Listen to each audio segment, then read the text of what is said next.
ఎంత దారుణంగా వీళ్ళు ఎన్నికలు చేశారు, ప్రజాస్వామ్యాన్ని ఎంత దారుణంగా వీళ్ళు కూని చేశారన్నది ఈ రెండు ఎన్నికలు ఉదాహరణగా నిలబడతాయి. నేను కొన్ని సన్నివేశాలు చెప్పుకుంటూ పోతాను, సో దట్ అసలు ఎన్నిక అనేది ఎలా జరిగింది అన్నది కూడా రాష్ట్ర ప్రజలందరికీ కూడా అవగాహన అన్నది వస్తుంది. బందిపోటు దొంగలు ఉంటారు చూసినారా, డెకాయిట్స్.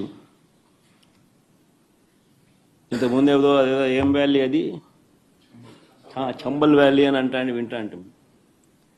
ఈరోజు నిజంగా దాన్ని మరిపించినారు. బందిపోట్లకు మించి చంద్రబాబు నిన్న పులివెందుల రూరల్ జెడ్పీటీసీ ఓట్లను దౌర్జన్యంగా వేసుకున్నాడు. సాక్షాత్తు పోలీసులు దాన్ని దగ్గరుండి ప్రోత్సహించారు.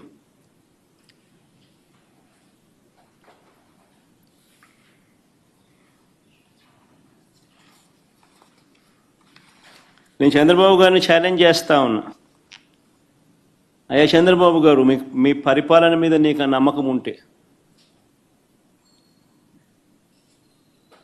మీరు మంచి చేశారు ప్రజలకు అన్న విశ్వాసం మీలో ఉంటే, ప్రజలు మీకు ఓటు వేస్తారు అన్న నమ్మకం మీకుంటే,